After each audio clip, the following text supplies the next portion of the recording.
جو لوگ اپنا مال خدا کی راہ میں خرچ کرتے ہیں ان کے مال کی مثال اس دانے کی سی ہے جس سے 7 بالیں اگیں اور ہر ایک بال میں 100 دانے ہوں، اور خدا جس کے مال کو چاہتا ہے زیادہ کرتا ہے، وہ بڑی کسائش والا اور سب کچھ جاننے والا ہے۔ جو لوگ اپنا مال خدا کے راستے میں صرف کرتے ہیں پھر اس کے بعد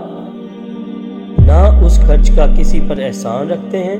اور نہ کسی کو تکلیف دیتے ہیں، ان کا صلہ ان کے پروردگار کے پاس تیار ہے، اور قیامت کے روز نہ ان کو کچھ خوف ہوگا اور نہ وہ غمگین ہوں گے۔ جس خیرات دینے کے بعد لینے والے کو ایذا دی جائے اس سے تو نرم بات کہہ دینی اور اس کی بے ادبی سے درگزر کرنا بہتر ہے، اور خدا بے پرواہ اور بردبار ہے۔ مومنوں، اپنے صدقات اور خیرات احسان رکھنے اور ایذا دینے سے اس شخص کی طرح برباد نہ کر دینا جو لوگوں کے دکھاوے کے لیے مال خرچ کرتا ہے اور خدا اور روز آخرت پر ایمان نہیں رکھتا، تو اس کے مال کی مثال اس چٹان کی سی ہے جس پر تھوڑی سی مٹی پڑی ہو اور اس پر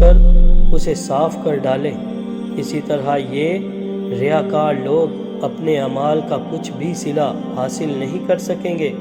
اور خدا ایسے ناشکروں کو ہدایت نہیں دیا کرتا۔ اور جو لوگ خدا کی خوشنودی حاصل کرنے کے لیے اور خلوص نیت سے اپنا مال خرچ کرتے ہیں ان کی مثال ایک باغ کی سی ہے جو اونچی جگہ پر واقع ہو، جب اس پر میںہ پڑے تو 2 گنا پھل دے، اور اگر میںہ نہ بھی پڑے تو خیر خوار سی سہی، اور خدا تمہارے کاموں کو دیکھ رہا ہے۔ بھلا تم میں کوئی یہ چاہتا ہے کہ اس کا کھجوروں اور انگوروں کا باغ ہو جس میں نہریں بہہ رہی ہوں اور اس میں اس کے لیے ہر قسم کے میوے موجود ہوں، اور اسے بڑھاپا آ پکڑے اور اس کے ننھے ننھے بچے بھی ہوں، تو ناگہاں اس باغ پر آگ کا بھرا ہوا بگولا چلے اور وہ جل کر راکھ کا ڈھیر ہو جائے؟ اس طرح خدا تم سے اپنی آیتیں کھول کھول کر بیان فرماتا ہے تاکہ تم سوچو اور سمجھو۔